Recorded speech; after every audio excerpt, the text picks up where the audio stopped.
1 hour and 30 conversation. Yeah, even then, I'm surprised it's that slow. It's because I'm using both videos. Like I'm not deleting video snippets. I'm using both videos fully.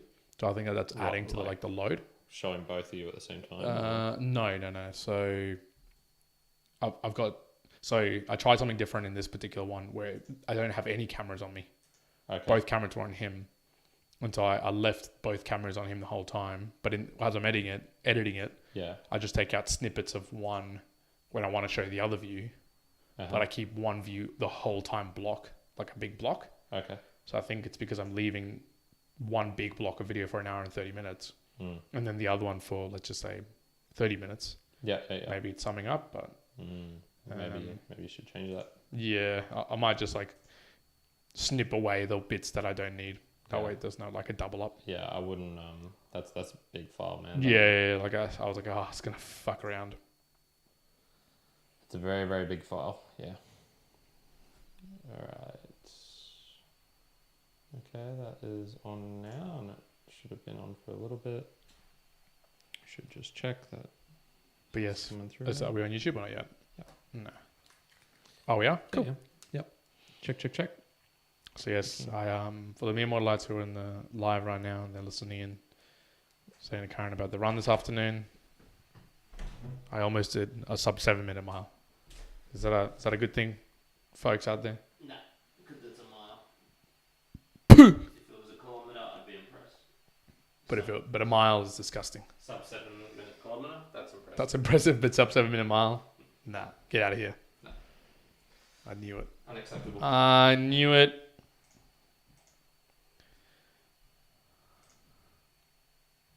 Right, so just so you know, the Yes. Boostergrams start from I love sushi today. I love sushi. Yes. Thank you. That one's there.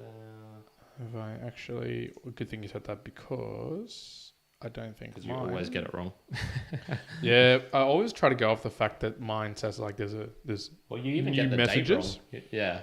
Yeah. And then so that's what I want to look from, and then it doesn't really go from that. So I was like, oh, what the hell? You're obviously looking during the week, having a sneak peek. Exactly, that's what I'm doing. So that one got sent. So you said from ice cream? I love sushi. Sorry, the person I love sushi. Yes. Thank you. Wait, now it lets me tag people. What the hell? Good, nice. Whatever.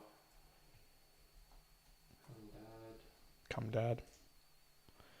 Uh, Come, Dad. Man, this month going so quick.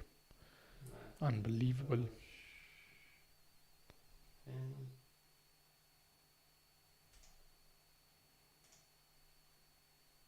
there's some others. Oh no,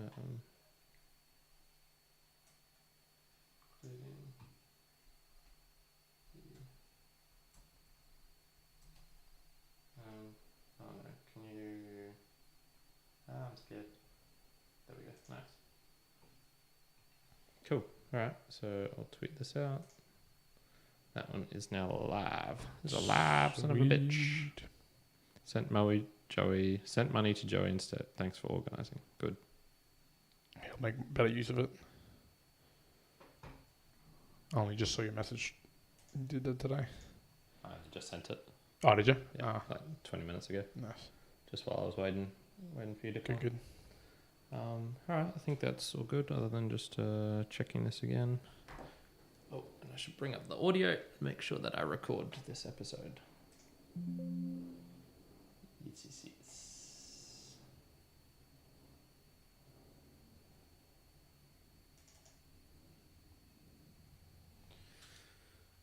Yeah, got the live value for value out today as well. As usual, it's complex. It's complex getting all that stuff. Yeah. So I managed to get it live, but it was just the live pod ping thing just didn't get... It got sent out, but it got held up, and it didn't... There's like a multi-stage process of this thing they've constructed. It's ridiculous how it all runs, but basically there's a button that I click just as the average pleb user on Blueberry, which is like, I'm live now, click save, and then that should send out a message to this like thing that Dave's wrote, which sends a message to the Hive blockchain, which gets onto the Hive blockchain, which announces it to the world, and then the apps pick it up, and then they configure their settings to then show that I'm now live in their app. So it's like a 4-stage, 5-stage process that goes on. And I did my thing, but it got kind of caught up somewhere along that process. And so it's funny because when I go onto the apps to check, that triggers them to check manually. Yeah. Because someone's actually wanting to do something. So if on my end, it looks like everything's great, but in the back end, everything's actually not working as it's meant to. So I'm going and I'm hearing my own voice on like kind of delay. No, it's actually there. It's like, so the app itself, every time you go into a podcast, right, they don't search continually. So when you go into a new podcast, if you go into like Fountain or Apple or whatever, and you click the button for that podcast, that is a trigger for them to go searching. Right. Yeah. And so that's essentially what I was doing.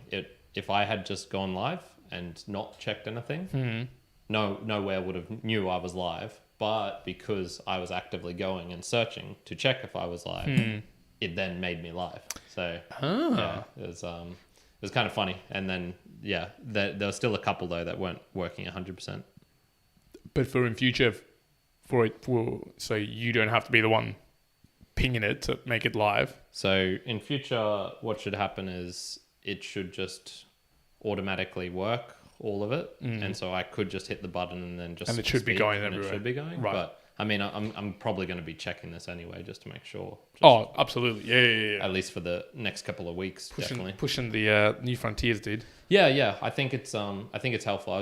I'm kind of like touchy because I don't want to step on toes because I haven't done like a lot of community type things. Like I'm not really active on the Mastodon, so if I'm saying like your app's not working, I don't want to, come in guns blazing. Things like that. So yeah, I'm trying to just be cautious or mindful of that. Yeah, I've not. Well, especially if maybe perhaps you haven't had enough of the training or playing there, and you'll ask something, and they'll be like, "You're stupid. You're not looking at this." Or whatever. I think actually I said this in the value for value today, which was every time I've reached out to people, it's actually been good. I don't think I've ever actually had feedback being like, oh, you probably shouldn't have said that publicly, or this would have been said it privately, or whatever. But it's kind of in the back of my mind where it's just like common courtesy. Oh, I don't want to step on toes or anything. Yeah, understood. All right, I'm about ready. I don't know if you took notes or not. Maybe you did. Shit. I'll run this one anyway.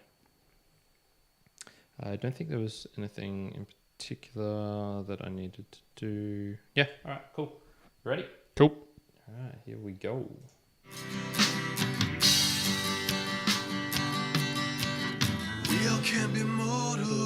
Welcome, mere mortals, to another episode of the Mere Mortals Musings. This is an episode where myself, Kyron, and Juan on the other side, where we get together and we pick a particular topic and we dive deeper into it.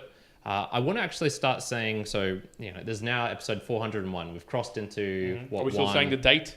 Yeah, we'll say the date. Yeah, I forgot about that. The 19th of July of 2023. And if you listen to the previous episode 400, it was kind of, we had a big discussion about the future, what's going to happen, video, audio. So right now is the future. Now is the future. And one of the things I want to try and get better at, and you also mentioned this, is, nailing that value for value pitch right at the end, getting that nice and good. That's going to take work, but I think it's also good to kind of like reaffirm what the main podcast is, the show. So I'm actually even going to probably change up the summary that you'll see in our show level on the audio and things like that. And I thought, what's one thing that we've been doing? We've talked about it at some times, and what these meanderings and mostly musings nowadays are really good at is we pick a topic that can kind of seem philosophical or esoteric, but we have plenty of examples of real life applications of this. So this is kind of the effective philosophy that we've talked about in the past. So it's philosophical, but also with tinges of a strong self-development bend to it. So Okay. I think I'll start trying to introduce the show a little bit more like that in the future, and put that emphasis on it's philosophical, so it's got some deep thoughts and things like that. But we talk a lot about how you can actually use this. What are some takeaways? We've got the summary, we've got a definition, we've got those sorts of things. Yeah, I like that. I had the experience today of actually telling a couple of people who were up in Brisbane today from a few areas around Australia in the office, and we were talking about the podcast. And similarly, they asked me the general question, what is the podcast about? And once again, I got drawn by default of saying, look, we kind of philosophize about things and about topics in a very mere mortalite, common, practical methodology. So yeah, I can definitely agree with that, because that's kind of what rolled off the tongue for me, rather than thinking of anything else. And I think if we can even more tie it to a value for value pitch or part of it as well, in terms of we do the podcast and we support a value for value model that people send us through, monetary support by way of blah, blah, blah, blah, blah. I think it kind of helps out, because it's what's the value that we're giving, in what format, and how are people going to give us that value back? Yeah, I don't know if that's as necessary, because a strong portion of the value for value is you provide it upfront. So you need to have a good show right at the start. You need to have something that is really valuable that people want to listen to anyway. Otherwise, you're just getting a whole value for value portion that's not that important. So I think it's tied in, but yeah, definitely should probably be more at the end section, because here's the upfront value. Now you can return it to us. That sort of deal. Okay, so today's topic, I had a couple of ideas for this. I can't remember exactly what I called it on YouTube, but it was something like the research threshold, or finding. Here we go. Is it possible to over research? Finding the best point to stop your investigations. So what really triggered this for me was, once again, trying to make it so that each musing somewhat leads into the next one. So I think that's also a nice way to kind of keep the show linkages going, which I think is one of the strong points of this. And so in the last one, we were talking about experts, and we were talking about, how do you find out which is one you should listen to? Should you be skeptical of them and whatnot? We've done it. We've solved it. So now we're on to the point where we've got our expert, and we're, maybe a slight bit of skepticism, but we're generally like, okay, these people know a lot more than I do, and I can kind of trust the information coming out from them. Sure. When do you stop going down the rabbit hole? That's the next question. So that's what we're going to kind of try and find out today. So what spurred this in particular for me was I had some recent observations listening to Peter Attia, to Andrew Huberman, and do you know a guy called Brian Johnson? The guy who's spending $2 million per year to be the youngest epigenetics, to reduce his epigenetic age. Something like that. I do know Brian Johnson. Okay, cool. Yeah, I thought you probably would. Taking his son's blood and injecting him to himself. Yeah, we'll talk about that. That's I'm pretty sure he only did that as a one-off. And he did, only as a one-off. He's now doing it with babies. It sound like he's an absolute crazy person. So I think that's kind of unfair to do that. But yeah, we'll get into that. Did you have anywhere that you wanted to start? Otherwise, I'll get into the... Start there. I think that's a good point. Okay, so the other thing that kind of triggered me for this was, and I wasn't able to explain it correctly, why I don't actually really enjoy listening to recent... most up-to-date science and research in this quality. So we'll cover research just in general. So it can be research about history or research about any topic, finance, whatever it is. But I've noticed a lot of these science ones I tend to draw away from. And I was trying to figure it out, like, why am I doing this? What exactly is it? So when I was listening to Peter Attia, Andrew Huberman in particular, they themselves admitted they kind of wasted a lot of time on suboptimal theories. So they spent a whole lot of time on things that actually, at the end of the day, didn't really matter that much. In particular, Peter Attia was saying this with regards to nutrition. He used to think that was the be-all and end-all. That was where you get the biggest bang for your buck. That's kind of where it all stems from. Your health, longevity, all of it is kind of linked to nutrition. And that's the thing that you got to get absolutely nailed down. And by the sounds of it, it sounded like he thought, I spent a bit too much time on that. I went too deep, and I got kind of too stuck in this rabbit hole. To the weeds. Yeah. And so I won't repeat my sperm wars example, which is where I read this book, and basically a lot of it was recent science, which turned out to be false, or at the very best, kind of iffy. And I was just thinking, in this particular regard, when it comes to science, I think there's something about time curing this. If it's recent research, if it's stuff that's just coming out, people just figuring it out, it feels to me like it's one of those ones, it's an iffy statement, but time is the one that sorts all of this out. If we just wait 10 years, 15 years, we'll have a better idea. if it's something worth considering or not. Yeah. Yeah, I mean, look, again, I'm gonna lay it out for... So here's one just for example. Andrew Huberman talks about sunlight in the mornings. Got to get it in the first 15 minutes, something like that. That's a recent thing I've heard of. I haven't heard of that being I don't remember hearing that 5-10 years ago. I'm assuming this is more recent data that he's using as the basis for this. How applicable will that sort of example be in 5-10 years time, as in terms of the importance scale? Because I've heard him mention it a bunch of times, and I don't even listen to him that much. Yeah, I mean, sorry, taking a step back because we can get into the weeds. Yes. Very similar on this front. So I think you're talking a lot of scientific stuff, but I think this can apply more broadly because is it possible to over research, to go too deep? And this could be scientific. Could be. I've got a general section on a whole general aspect of it. But I did want to focus on the recent scientific one. Gotcha. Okay. Yeah. So I think talking about it from we just went on a big path there at the beginning about philosophy or philosophizing, making it practical. But from a philosophy or definition of it, what is the reason that you go down to research something, right? So if you are listening to someone like Andrew Huberman on the Huberman podcast, or Peter O.T. on The Drive, or wherever you want to consume your latest scientific research from news articles or something,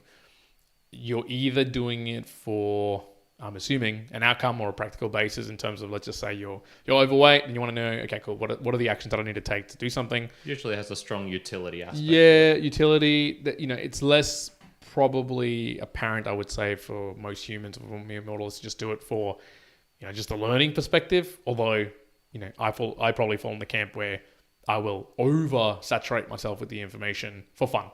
I like knowing about it, even if it isn't practical. So that goes even beyond the applicability of the information that I'm absorbing.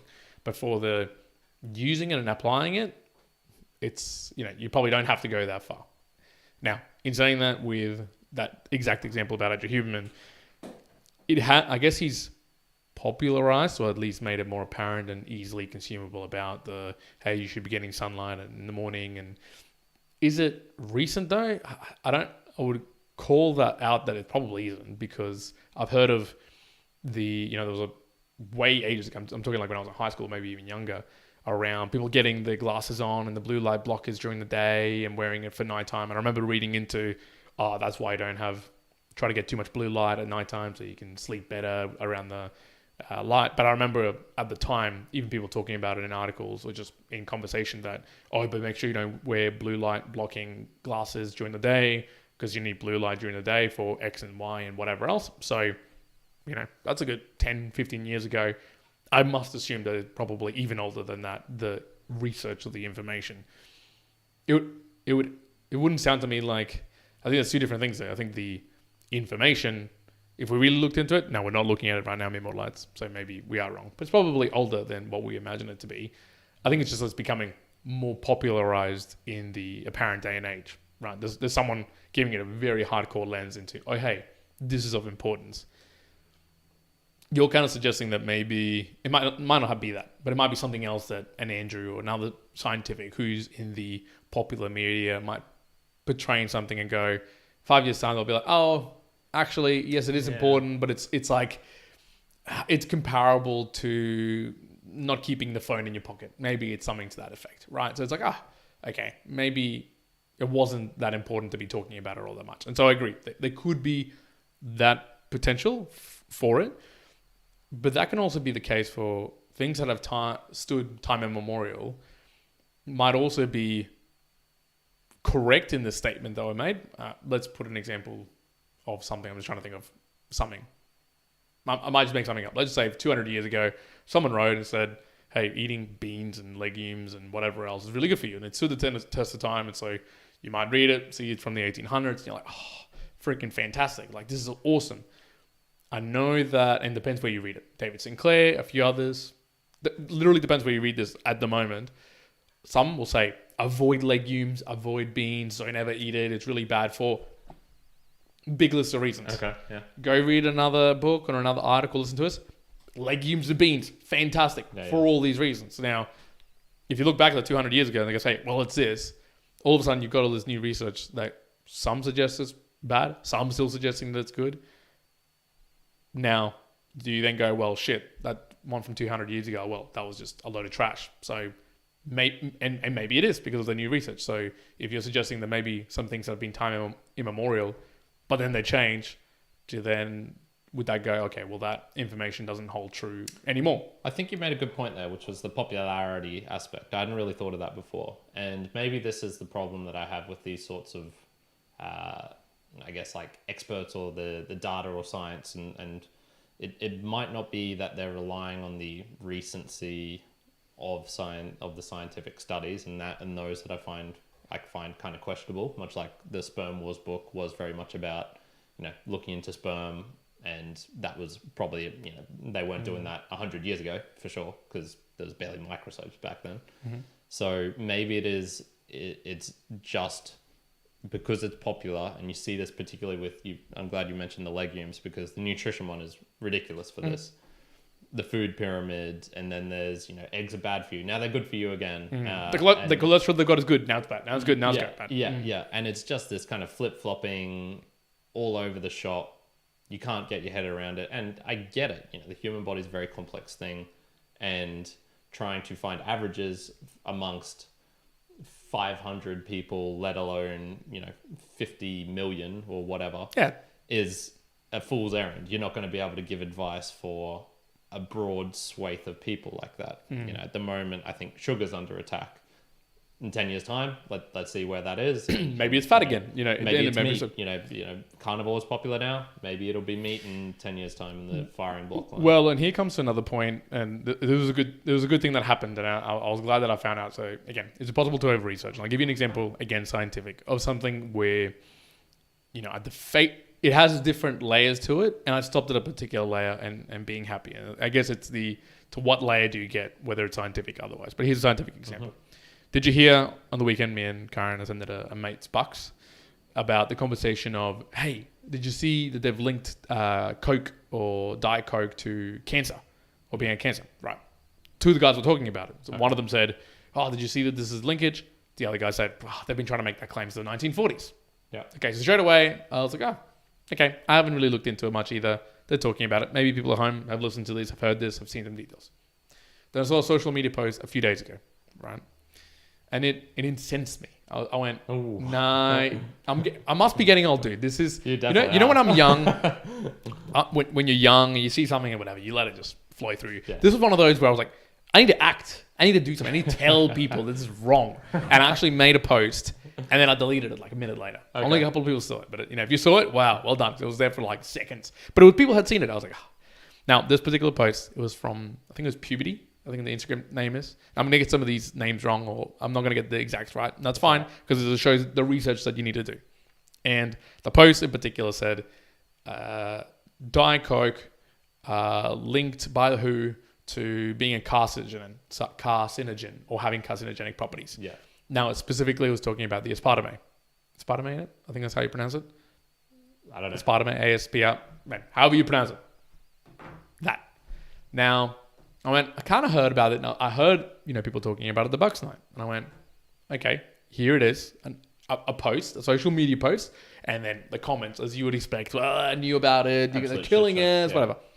And I went, that's this ein shit show. And I went, this is infuriating me a little bit. Because I went, this is a pretty broad stroke. Now, and Coke's been around for a long time. Why is it all of a sudden that this has come up? And I had in the back of my mind, I went, I've heard this before. I've heard this somewhere, right? So then I go into my little research, and there's just quick Google, give me a couple of examples. I'm not going down to some super high literature, but I did, and this is, I guess, my first part of starting to look at how deep you go to the established sources which can be at least trusted. And we talked about the expertise. So while I looked at a couple of articles, I pulled up one from Nature. Now I'm going to go, I'll trust Nature. They're pretty from a lot of other ways, they seem to be reputable. They're a good journal, whatever. And I looked through, and in particular, and I shit you not, it'd be good if I could find. I hope I didn't delete the image, but I bet you I did. Regardless, I could probably find it if it was the case. Nah, delete it. That's fine. Nice. But it specifically stated. Actually, no. This is like important enough that I'm gonna actually find it from Nature. So I'll pull it up as I'm finding it through. There's a classic thing that I do though. I try and describe these memes that I was seeing. Try and tell someone about it. And then I'm like, I'll pull it up. I researched this recently, and then sure enough, I didn't save it, or I didn't link it in this particular way. I did this exactly last night with this kind of AI thing that I wanted to show my brother. There's absolutely not a chance of finding that. Okay, so I think I found the details. They said the World Health Organization's International Research Agency on Cancer announced Thursday that the artificial sweetener aspartame, commonly found in Diet Coke and other sugar-free foods, is a possible carcinogen. Now, it said, as you looked into the first layer, the post said it got linked. This one says possible. So I was like, hey, that's different, right? This is different things. And it's not the one. Then I found, I'll see if I can read this one. So I found there's another one, because what I'm trying to specifically show is I went down to find the exact statement that the WHO made about this particular thing. Now, I don't think I'm going to bring it up, so whatever. But in the detail, it actually stated by WHO themselves that what we mean by this is actually that there's more research that needs to be done, because in mice we saw potential of a link, and they specifically state we can't actually say that there's a linkage. There's a potential, and we suggest that there should be more studies done on humans to actually prove anything. Okay. Right? So you got clickbaited. So it was clickbait. Like, again, right? You're trying to put out a statement, and we know this. Like, media is trying to incite people to like something, or the fear, or the greed, whatever it may be. It's the clicks. But when you just go a slight layer down, you go, okay, that's actually not what they said. If you look into the detail, that's a little bit different. And in terms of how much do you research into something? Oh, by the way, in that particular article, they also said the labeling that they've assessed for Diet Coke puts it in the same level of carcinogenic as meats, detergent products, fragrances, and like flour or something else. So, in my mind, and alcohol's at a higher level for a carcinogen.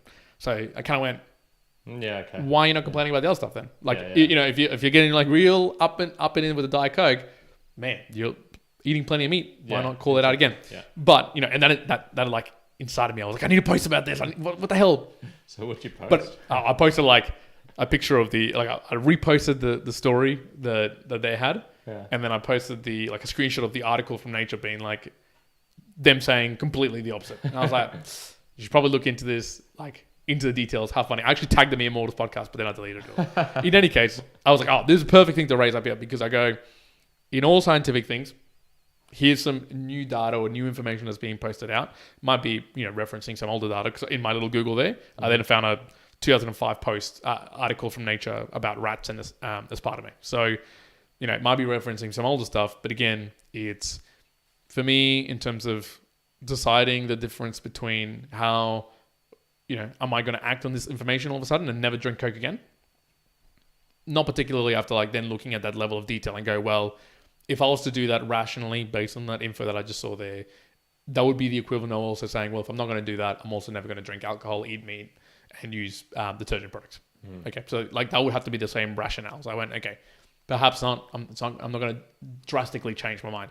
However, if I'd gone to that sort of level, and then there's some really clear signs, or people who I trust, like a Huberman or a Peter or a Tia, well, name here a scientist that you really trust, and they're maybe supporting it without any financial backing, then I'll go, okay, cool. I need to kind of go a few more layers down to really demonstrate that I need to change my current practices. Yeah. So that's a good example that I was like, oh man, that infuriated me, but I was like, I'll talk about it in this data and information podcast. Nice. What I have noticed from my own kind of adventures in neuroscience and testosterone, for example, so these were two kind of areas I dived down into in the past. And in particular, the testosterone one. So neuroscience, that was kind of the Sam Harris type deal. And testosterone was, I was looking, okay, need to get my test jacked up. I want to get some tea. Yeah, exactly. Get that tea up, folks. Yeah, Tea. I wanted some. I wanted it flowing through my veins and Pumping. So I, did all this research. I went down this place. I still have the document I created on my computer, and it had a ridiculous level of things. Like you can have a polyunsaturated but not monosaturated fats. You can have these types of oils, but avoid these types of oils.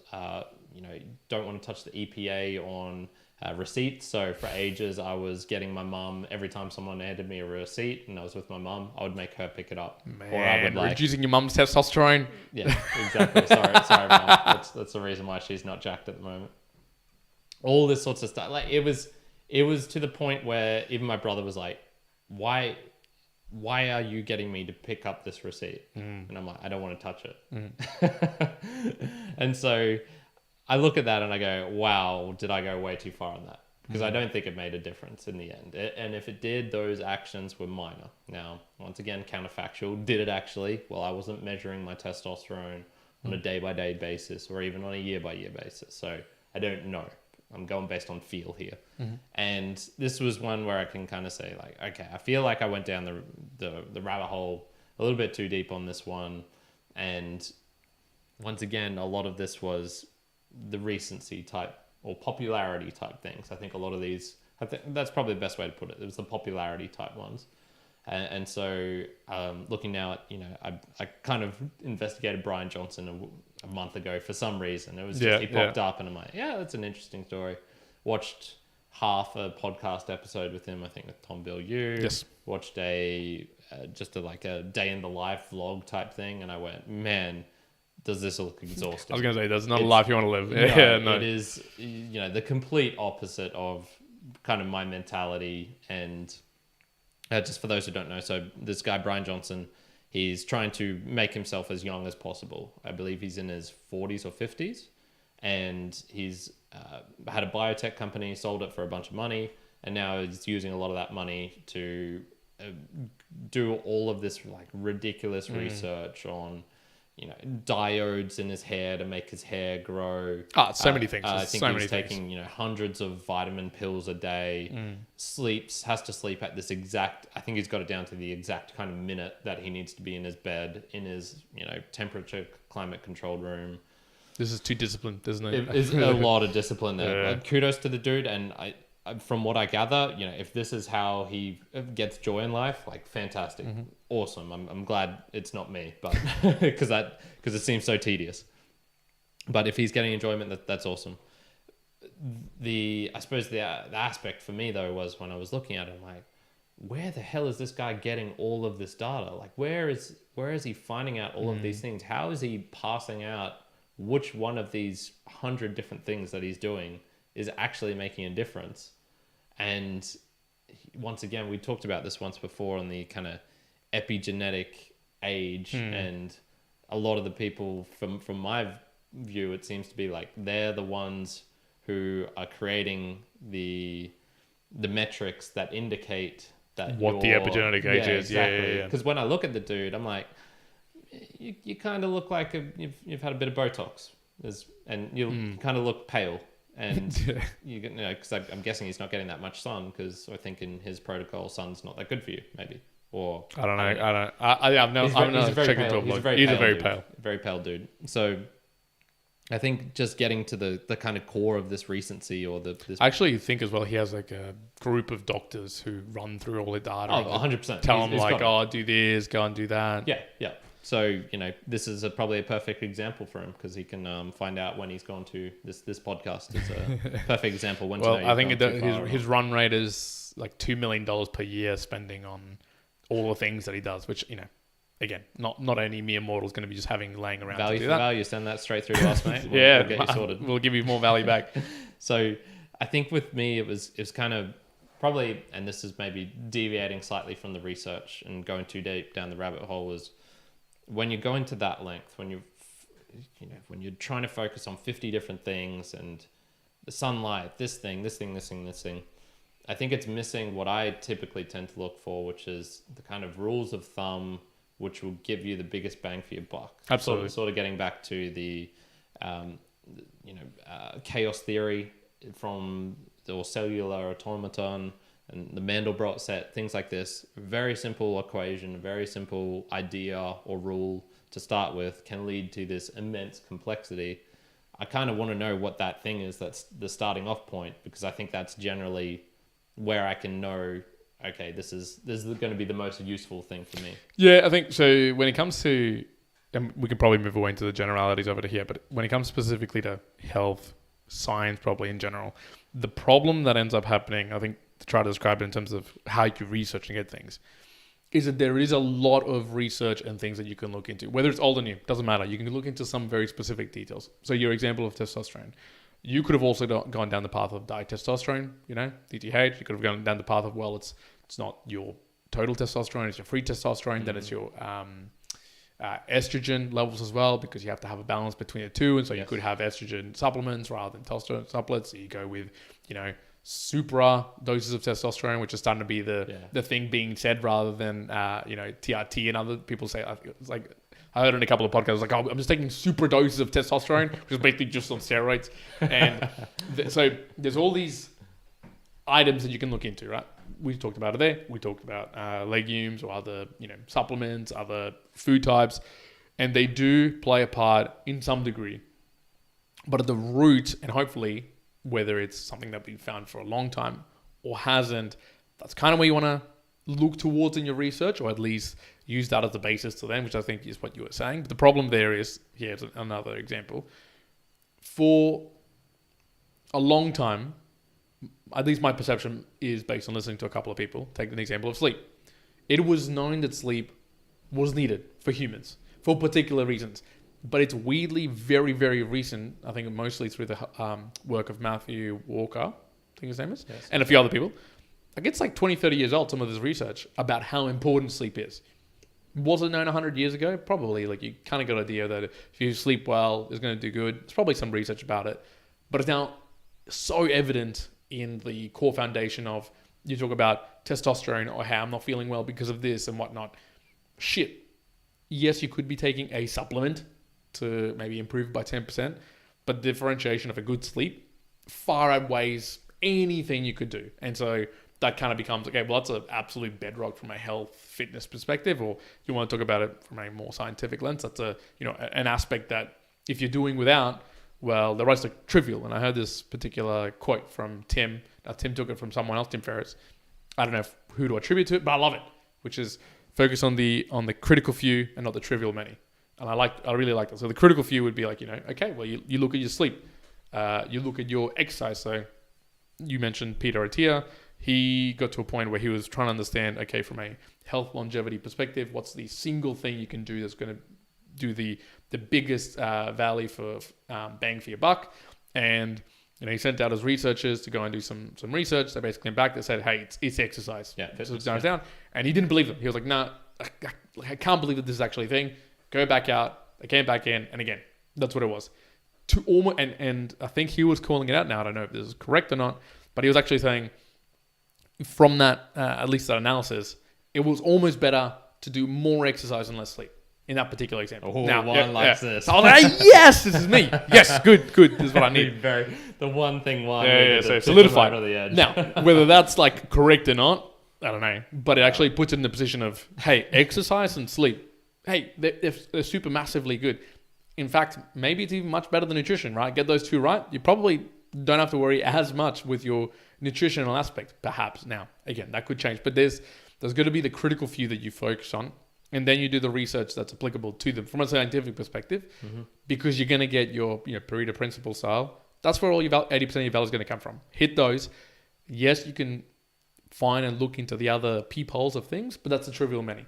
And sure, Brian Johnson style, if you're trying to optimize for the absolute nth degree of something, then you have to go and hunt down the trivial many. Yeah. If you don't have the time, you don't have the space, and you have to you have to limit the time boundary that you're going down the research. Focus on the critical few, the ones that are going to give you the most bang for your buck, and you're going to go, okay, that's fantastic. And applying that to a scientific purpose, again, I saw a post, I kind of didn't believe it. I don't have 10 days to go and do some research to try and reply back to whatever, invisibility, to myself. I need to go critical few. What does that mean? Look for an expert, which is either like a known entity or someone that I've trusted in the past before, or who has no bias in the subject. Do a little bit of cross-referencing. That's enough. Knowledge, like baseline to a point. I don't have to go on now down the trivial menu, which is, but it's a scam because of this, and then there's this little detail. Sure, that might alter the journey that you look at of the story, but it's by a few degrees, not by the 180 that you get from the critical few. Definitely. Let's jump to some boostergrams in the Boostergram Lounge, and then we'll get into, I suppose, the more general aspect, because that was very much focused on the recency or nutrition, health, science. Absolutely. So let's go into the Boostergram Lounge once again, just very briefly. These are comments which people are sending through by way of the new podcasting apps out there where you can send through some Satoshis with a message attached. We read them out here in the Boostergram Lounge. And of course, you can participate, and we'll talk a little bit more about how you might be able to help us out at the end of the podcast as well.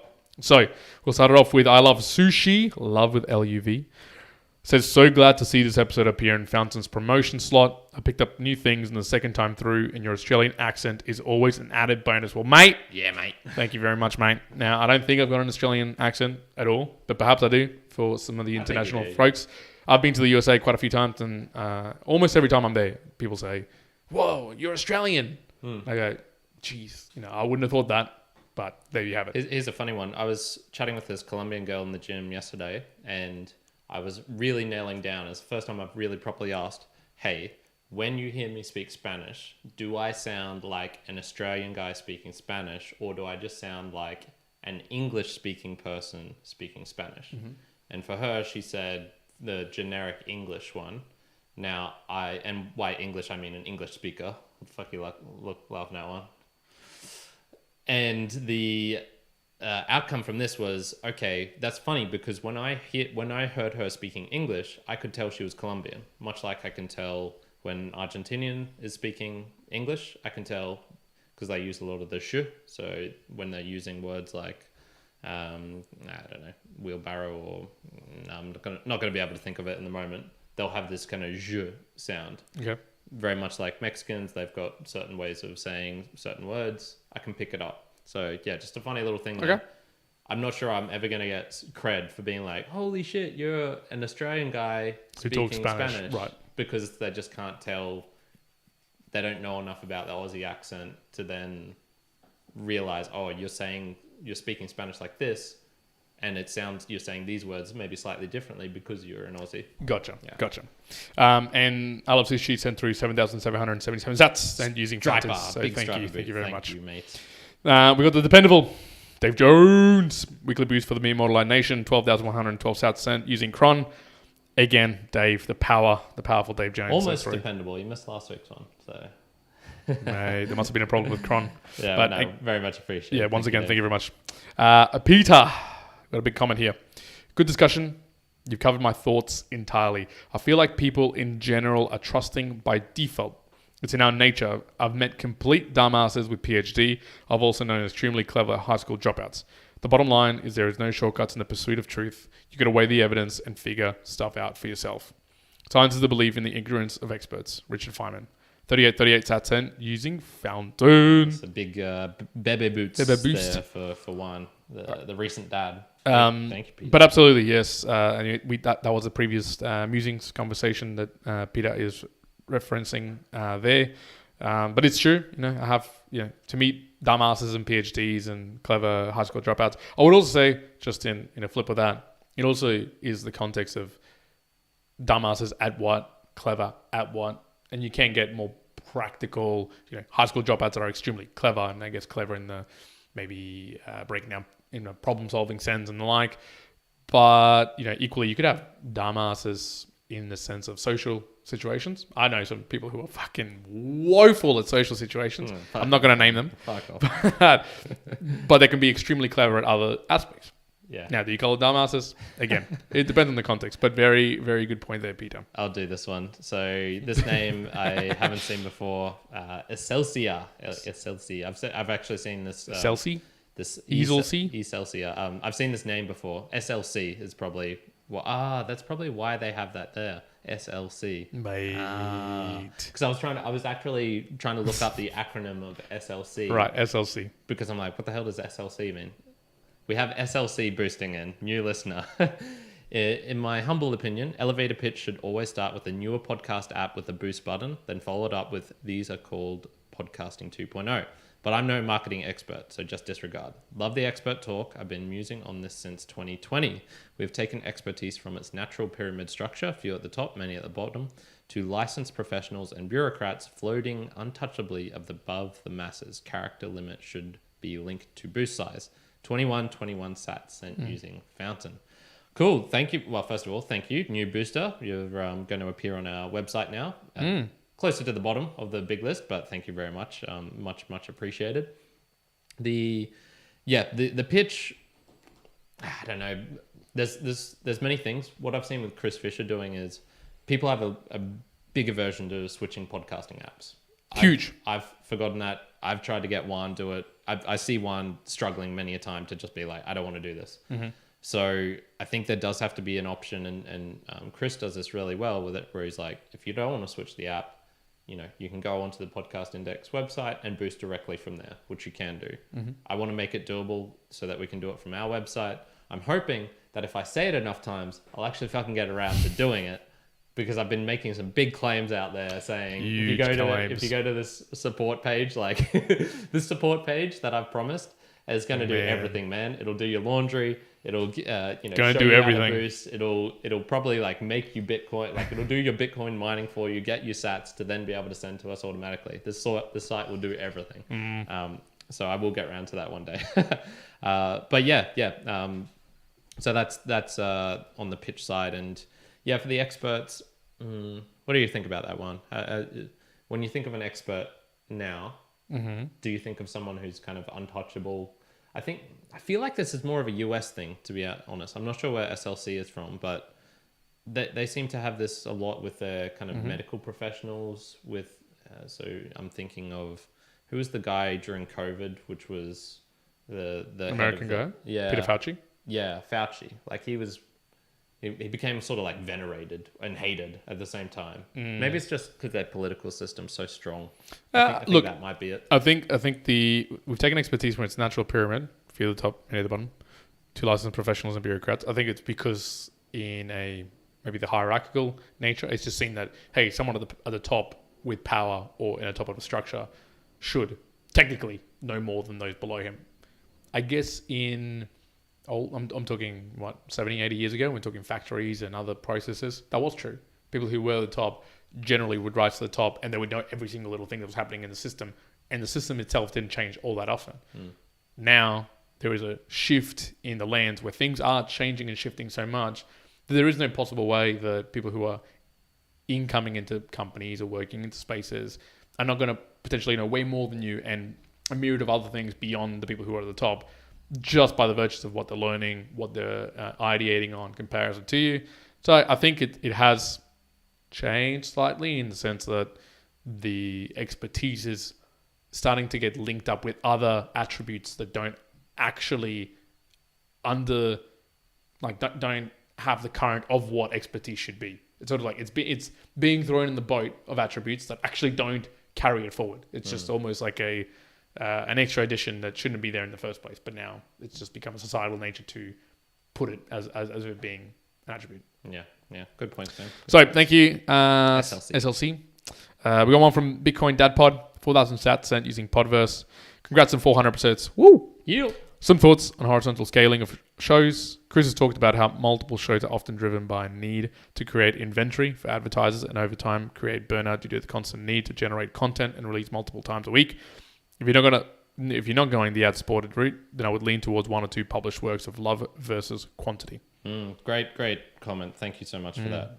Which is a little bit what I was like. I guess I'm orientating towards. It's the one or two works of love, of quality, as opposed to the quantity measures. Yeah, I've been thinking about that, especially since he sent that in. I do want to actually reach out to him, maybe not on their show, but maybe privately, just because he does one where it's him and Chris, but then he sometimes has conversations mixed in with him with other people, and they've been doing that probably about as long as we have, maybe longer, but in a much more, I want to get his opinion just on that in terms of mixing styles, mixing, or audience getting different types of episodes coming in.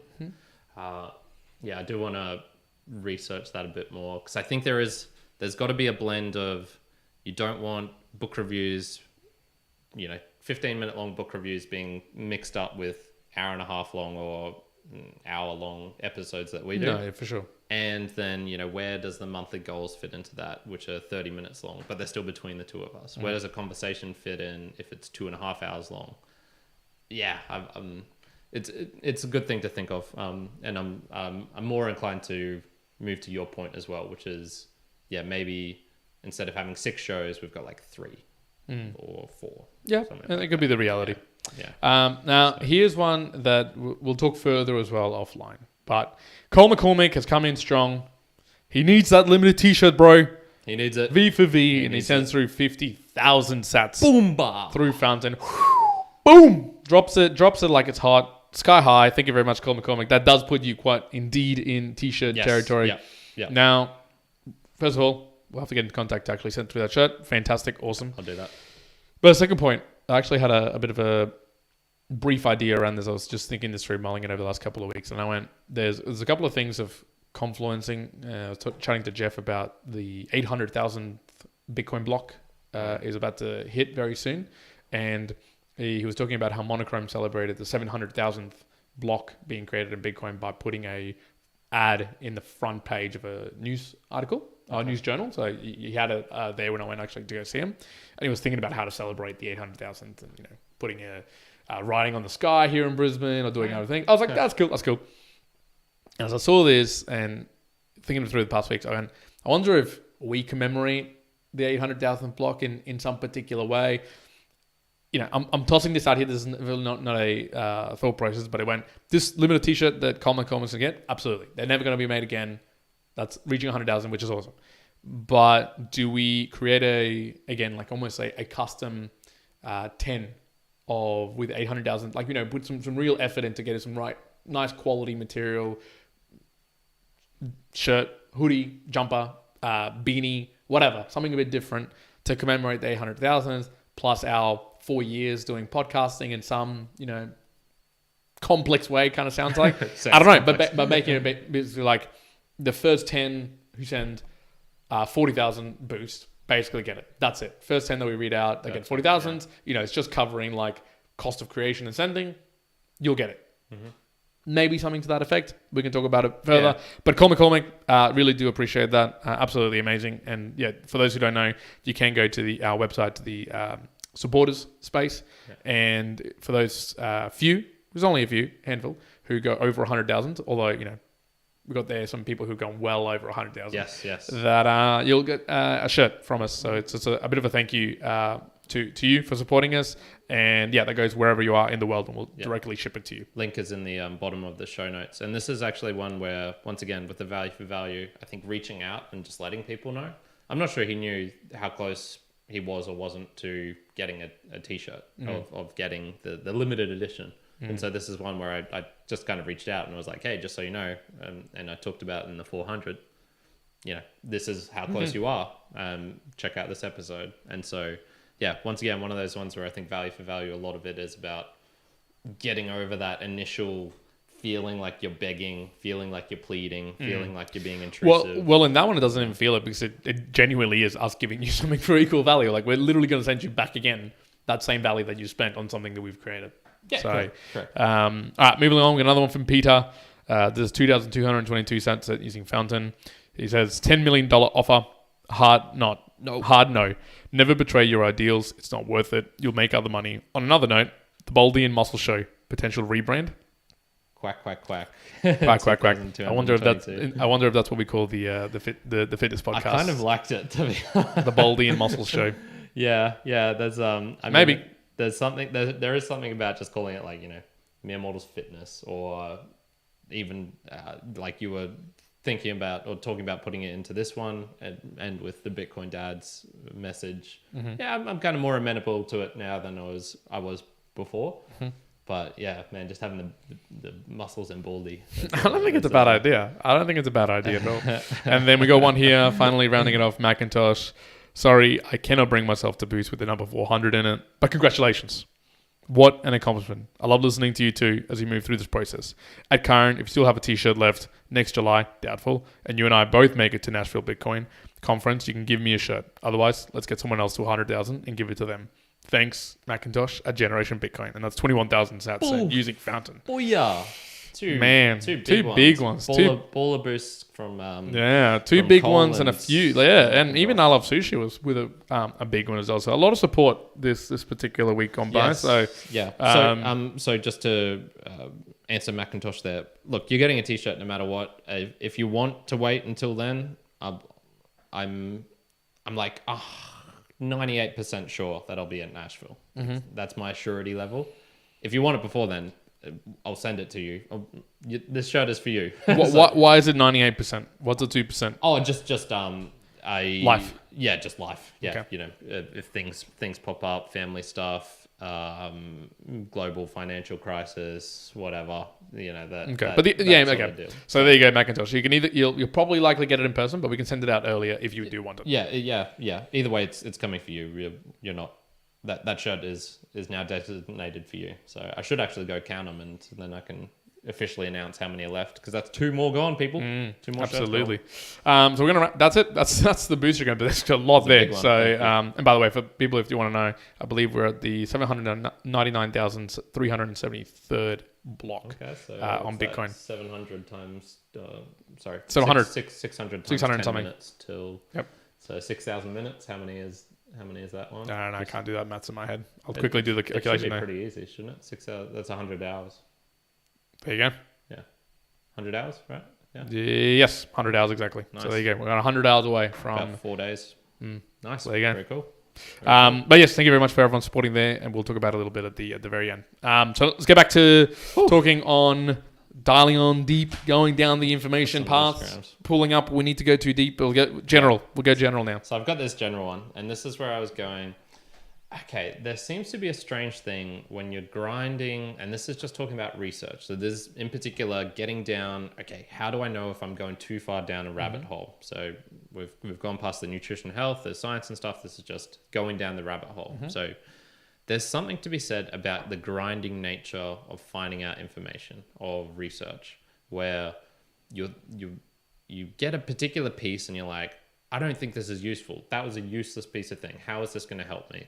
You get another one and you get maybe 10, 15 of them in a row, or you do 10 and 15 hours of that in a row, and you don't feel like you've come out with anything solid or substantial or that's worthwhile.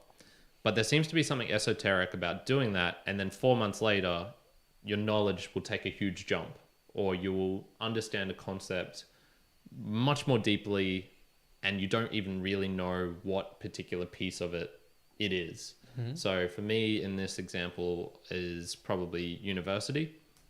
When I would study for exams, I would be studying lectures slides. I would be studying books that they suggested for reading. I'd be looking at previous past examples, and all of this, none of it at any point felt like this is a piece of information I really need to know. Oh yeah, this one's going to really help me out. None of it ever felt like that. Yet I would do that for maybe 10 hours and I would come out with something solid, which I felt, yes, I have actually learned something here. This is actually going to be really helpful. I can teach this to other people if they need explaining on this particular type of geology in a mine site, for example. What are your thoughts on that, on this kind of unquantifiable nature of knowing when you're going down the rabbit hole of actually like, oh, this is actually useful? Is how do you know when there's a point to kind of stop at, or do you get the same feeling as well when you're researching? I think in practical terms, the feeling that I get would be more akin to the conversation of going down a path and realizing the practicality of going further and whether it actually serves a purpose. Because there's either serving the purpose or is more of a passion learning. Because I guess mine's different in the sense that when I oversaturate myself on a particular topic or idea, and I've seen this before now, I'm focusing for a whole month on a particular thing. When I did that, it was very apparent to me that yes, I do, if you want to, visualize it, step up the ladder of maybe information. What I more mean by that is I would almost say I can step up the ladder, but then share the information that's up the ladder very far down the ladder. And yes, that does come in a way. Like I can generalize and simplify it, which I guess we were talking about this in the previous episode, that experts, I see experts as being really good when they can simplify a particularly complex topic and have the masses understand it, or the mere mortals. So I kind of go, yes, I can see that putting a lot of effort intensely for a certain period of time, however much that is, to be able to explain it, yes, that's a good thing. But I get really stuck into I'll stop if it's for a practical reasoning to do a certain thing, and then that'll be done, and that's it. It'll just be moved along. I kind of term that as deeds greater than action. Deeds greater than words. Okay, you can get more words, but really the practicality is the deeds. I want to get that out of there. Or there's the other aspect of the oversaturation, where yes, I'm going to saturate myself here of information. I'm going to get that next step up and kind of have a broader understanding. But it's much more of a passion project or a passion deep dive, where the applicability, if you was to look at it on like that 80-20 rule of how beneficial it is, I went way past that. Like I'm spending now a lot of effort that's not really practically helping, but I just enjoy it. So I'm going to do that anyways, with the full knowledge that, as you say, we were talking a little bit about health, and that's where I probably spend a lot more of my time. But on the stuff that I've learned about maybe the last 6 months, I probably only recall 10% of it, 20% of it. And a lot of the other stuff either just flew over my head, I didn't really capture. And so you go, well, you look at that practically, I probably wasted a lot of time, because a lot of that I didn't retain that information, and I'm not putting it to use, where maybe you could say, well, you could have in that time learned how to unscrew a door or paint the roof or whatever, pull up a carpet, right, in its right way. Sure, that's more practical. And there's got to be definitely a balance between what things you do for passion, not being bored, and then doing it for practical purposes. Yeah. Here's a clear view. If I'm building or trying to, repair a washing machine or fix up the bottom of a fridge or something like that, I'm not going to go and read an entire manual or read out lots of forums about how people have done it. What I'm probably going to do is going to try and find a video on YouTube that explains it, or someone who explains it really clearly. I won't even look at the whole video. I just look at the 40-second snippet that talks about it. I'll look at it. I'll do it. That's it. Toss it away. I'm not doing there's no more research. I'm not looking into other way people have solved it in other fridges. That's impractical. I'm not going to do that. If I had a passion for fixing things and maybe electronics, maybe I would. And so that's a differentiation with things. So again, another example, when it comes to fitness and planning out your workouts, I sure as shit, I'm going way beyond the 80-20 principle into like 99 and 1, and finding like, I'm spending so much time, probably like an extra percentage. It's not practical, but it's really fun. And so I'm going to keep on doing really hardcore research in that area, because I just find it fun, even if it's impractical. Yeah. I split it up very much the same, where there's a utility based one, and then there's a kind of fun type of research, and they're usually pretty distinct. I think it's rare that they'll be in the middle. And that you can usually put them into one of these two categories. And much like you were just saying, I think that was one of those ones where I look at the testosterone thing, and it wasn't particularly for fun, but I was trying to get down to that level of that 1% gain. And yet I wasn't kind of measuring it enough to really be able to say, oh yeah, this 1% is actually useful. Because, to do that for testosterone, you'd probably be having to do blood tests every single day, or have some sort of, I don't even know if you can do continuous testosterone management, like, how you can have glucose monitor. I don't know if there's a testosterone version of that. Maybe. But that was one where I was going, okay, well, how do you actually measure the utility of these sort of things? And this is where it's usually the non-fun ones actually have some kind of good utility metrics to them. You need to pass the exam. Okay, you got to get this score. There's 50 multiple choice questions, and you look at all the previous exams. Okay, you've got a rough idea of what type of ones are going to be on here. If you spend this much time in this area, you can roughly get 7 or 8 of these. If you spend this much time in this area, and you do that over a couple of exams, you get a rough idea of, okay, this is about how much time and effort I need to put in to get a 6, this to get a 7, this to just barely pass. So I think it's a lot easier to do that utility-based ones of knowing how deep you're going down the rabbit hole when it is got some real metrics attached to it. And usually that's probably not going to fall into the fun camp. It's going to be, I'm doing this for work. I'm doing this for university. I'm doing this for my job. I'm doing this for my friend who needs this particular outcome. And so then the other case then is, okay, what about, is it possible to have fun, the fun one, you're enjoying it, but still go overboard, and actually the utility of fun then gets stripped away, and you're actually, it's now harming you, for example. So one for me was probably the game and that sort of thing. I probably went too far on that, and I think I learned some stuff which I'm now kind of trying to have to unlearn, because it's not actually serving me, it's actually hurting me. So there's that kind of utility aspect and getting down the rabbit hole where I think utility is a good metric, but it's not the only one as well. There was I don't know how to pose this, but it feels like a challenging question, but maybe it isn't. So I'll try to sort of like put it out. In thinking around, again, researching things, we're putting forward that there is a very clear separation. Utility, and then you go find that. And then fun things that you go do find that. What about, so we're talking about the depth of research and how far do you get to, about things that are really important, and you might know they're important, but you might not. But let's say the things are important, but they are hard to find or they're hard to research. How do you know how deep to go into that topic? I'll give you an example, because I was talking to someone about this today. Equanimity. And so the description for people at home, it's calmness and composure, especially in a difficult situation. Now, equanimity isn't a particular topic, I don't think, that on a quick Google you're going to understand what it means practically for you. Like if you Googled that, I bet you find loads of articles about how to find it, and maybe it'll talk about meditation or doing some other things. But that is you're going to find some very generic answers at a very top level.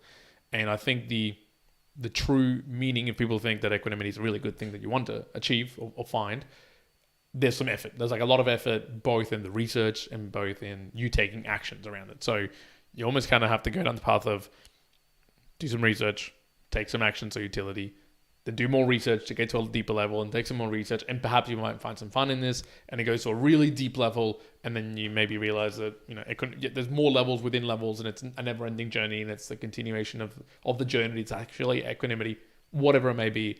In those circumstances, do you think that it becomes harder to find a space to stop the research?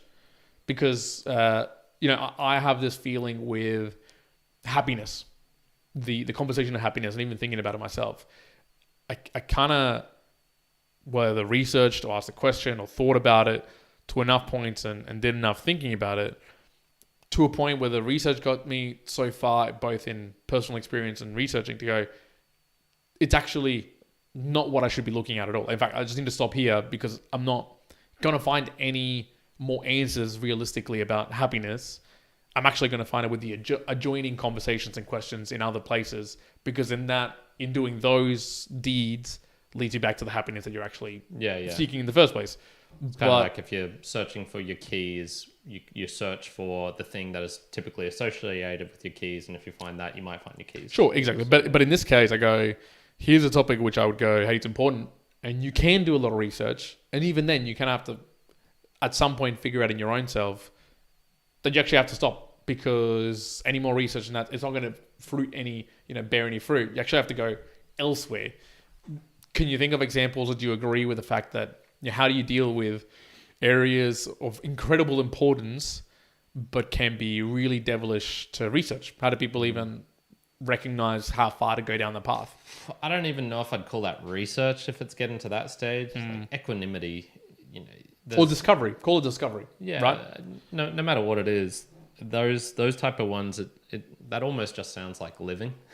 It's just I'm not even sure that research is the best way to describe that. It would be how to live, how to have a good life. How about financial independence? Yeah, I mean, even that one, yeah, no, I guess that's a bit more specific. I think that's probably where the research is not expert based, and it's a lot of it is that kind of practicality. You have to test it out for yourself. You know, if you want financial independence, does that mean for you reducing costs down and going the minimalist route? Does that mean you want to maximize wealth in the short term, and so you go balls to the wall with the, you know, get rich quick type things? Does that mean developing passive incomes? Does that, it's, you know, there's so many different layers to that one, and I would say they're very separate. Learning how to be a good minimalist, I think, is very different from learning how to get as much money as quickly as possible. I think those things are pretty opposite. And I think this is starting to like summarize a little bit of my general views on this. I went, whether it's scientific or health related, whether it's a more general view, that particular question, I kind of landed myself on, you know, what helps you to know when to stop research, because you can look at very clear-cut questions that just seem apparently easy, right? You're fixing the bottom of the fridge. I'm going to find a video that helps me to do that. I fix it. Now that sounds hunky-dory. Then you've got the question of, you know, I don't want financial independence or I want happiness. What underpins both of them, one's easy, although you don't think about it, the other one may be a little bit harder, is that if both of them need to presuppose what the outcome is that you're looking for. The fridge one's easy. You want this to occur. And so you find it, you achieve it, done. That's utility done. But if it's, whether it's fun or some of these more complex ones, I go, to know when to stop your research, you kind of have to set the hypothesis outside of it, or the aim that you're looking to do for a particular thing. So I'll give you, so as an example, again, practical from a health and fitness perspective for me, you know, and it can be a bit murky. I've got some eminent human being levels that have some articulation in a qualitative style of what I want to achieve, not so much quantitative, but much more qualitative. And I go, okay, that's my aim. And so the research, the effort that I put into things will be to achieve that particular level. Now, it's not just a line in the sand. It's a little bit wavy, but at least I have a bit of a guiding post on, okay, well, I'm going to find out enough information, put enough hours in to get to a particular level that I'm comfortable with, and that will guide me into how much I should go. Again, in the financial independence thing, absolutely right. You need to kind of come in, even before you do the research, is you have to similarly ask yourself the question back, because a question well formed is half the answer. And if you're asking the question, well, I want to be financially independent, that's kind of a lame question. But if you're asking yourself, hey, I want to be a minimalist and I only need $30,000 a year to live, and I require this for X amount of years, and then by this year I need this because of my family, you're going to be able to get to an answer which is much better and much more practical for you, right? It's a very specific thing. So you have setting up the right aim at the beginning helps you answer this question of how do you research. You go as deep as to achieve your aim. And sometimes when it's fun, there is no bottom, because the fun isn't going deeper, isn't making that it's like that T research. It's just going as deep as you want. But for others, it's you go as deep as the aim achievement is. And once you achieve that, then you can make the decision of kind of going, cool, I've achieved it. And now you make the decision, do I go more for fun, or do I then start looking at other things entirely? Yeah. So kind of for me, for my summary, it's my rule of thumb is, if it's first of all, figure out, is this a fun-based one or a utility-based research that you're trying to do? Because usually it falls into one. If it's the utility one, make sure it has metrics. So that, I think that's really obvious. If you're not enjoying the process of what you're doing. So in this case, for me, it was trying to learn Python. I had this metric of, I'd like to be able to do this series of steps, of tasks. And I learned pretty quickly to get to the level needed to do that, I wasn't willing to do that. And so that was one where I kind of capped it relatively early. I put in my, 20 hours to 30 hours of hard work on it. And I went, okay, research done. I don't need to go further on this. This is not going to serve me. For something more like German or language learning, which is the fun aspect of me, I can go down the rabbit holes of talking with Pete Smithson about the ridiculous German crap, why Angela Merkel was able to say shitstorm on live TV and it didn't really matter because, when you take another word from another language, you can kind of get away with things. That's the one where I could just go deeper and deeper and deeper and deeper. Mm-hmm. And that's where my metric is, or like the rule of thumb would be, don't fall into... You're going to fall into habits, and because you're just going to find a show that you enjoy watching or a source that you enjoy and that gives you fun, whatever it is. Mm-hmm. In that case, just be aware that it's probably going to change over time. And so when I look now at the kind of fun aspect that I was having with, okay, what is a cryptocurrency? And I went down that rabbit hole, and then I went down the Bitcoin one. And focused even deeper. And then I went even deeper down into the kind of like Bitcoin finance one. And I'm still getting some pleasure out of it, but I have noticed like, I've got this habit of listening to these 3 or 4 different shows. And as a kind of conglomerate, they're making me a little bit down because they're generally like bad news. Fiat is fucked, blah, blah, blah. Recession's coming. This person's doing this thing. And I was realizing, okay, this is not as fun as much as it was before. And I need to reevaluate this because I don't, even though it's still kind of in the fun category, it's now having some negative utility, much like the game was for me, which was, it's hard because I think, look, if you're doing research, you're kind of winning no matter what. I think that's a great position to be in. You're not wasting your time on a kind of mind deadening show. You're actually actively out in the pursuit of something. And so even if you go too far down the rabbit hole, like I did with the game stuff, and so I was learning, this is how you speak to a girl. This is how you do it during the day. This is how, these particular psychological tricks can help you to get this type of answer. And then it was getting down to the point where it's like, what was some of the like body positioning? I told you the story of that guy once who was leaning on his hip because he wanted to get his face and body as far away from her, because if you're leaning in, that shows interest. And he took it to this level where he's like breaking his back to basically be, showing how far away he didn't care about her. Even for that dude, should have just laid on the ground. Yeah, basically like he's just planking on the ground and he's talking up to this chick, and that's like the most alpha thing ever. Even for him, I would say, he probably went down too deep, much like I went down too deep and had to get rid of some crap.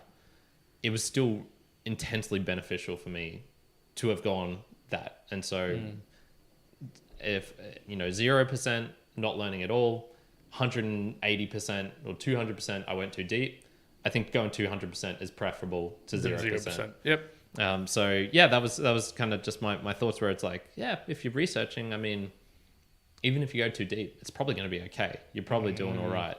And you just have to go to like 15,000% where you're at the most absolute insane conspiracy theory ever, that the utility is having a real detrimental impact on your life. Yeah, okay. But yeah, it's just got me maybe for the next episode we could do something on curiosity as well, because I think that's kind of linked to research. It's like, why are you actually researching? Because someone called me curious the other day, and I was like, I don't think that's the best way to describe me. No, but when I look at it, most of the times and things that I listen to, they are a research type based one. I'm trying to get something out of it. It's not deadening my mind. So okay. Yeah, Curiosity we'll talk about next, folks. Yeah, I think that'll be a good episode for next week. Good. Okay. Well, me and Mortalites, thank you for getting to this part of the episode now. We did promise we're going to get back a little bit to what are these boostergrams? What is Bitcoin? I mean, if you're asking that question of what is Bitcoin, I can probably point to some better podcasts, to be honest, to be listening to than ours. Yeah. But if you want to participate in the space of giving value back to us, given that we've given you some value back to you, how can folks at home support us, Karen? Yeah, so probably one of the best ways is to check out the other various podcasts that we have. So if you enjoyed some of the books that we mentioned in here, check out the Mere Mortals book reviews. If you enjoy the philosophical aspect of value for value, I have got a show called Value for Value. I suppose like once again, this is going to get refined and Absolutely. And so give me some time. But I think the most important aspect to recognize is we do all of this upfront, free of cost. There's never going to be advertising or sponsorships or anything like that. Well, never, folks. Never. You're going to get me triggered. You're going to get me mad and have to post something on social media. Site's going to be like, advertising is the devil. But yes, no advertising, none of that. So where do we, how do we fund this? How do we get value from this? Well, we just ask that you return it to us, basically. So we do it all free of cost, free of charge, consume it. We hope we put out a good product. But if you want to be one of those people who does send in some value, you can do it many ways. And some of these ways all combine. So if you look at some of the messages that Peter sent in, it gave us great content. Or the Bitcoin Dad, he helped me out and in a strategic decision that will have some utility in my life, and from a talented place because he's doing it himself, and he sent in a bit of treasure, a bit of money attached to it. That's like a 3-banger. Talent, treasure. Yeah, you can split that up into different ones. So if you just want to share the show with someone else, hit the share button on your phone or your desktop or wherever it is that you're listening via. If you've got some talent and you are an expert in some of these things, if you are a researcher, being a researcher is your job, I would love to know what you think of the actual utility of research, when to stop. That would be immensely valuable to know. And then if you want to send us some payments, some money to help us, with audio hosting, with all the other expenses that we have. If you go down to our show notes, you'll see 2 links there. One is for the PayPal. So if you want to send us in money the easy way, if you want to dive down into the value for value model, the research, and try out a podcasting app, which has this boost button in it. So you can send us money in the actual app.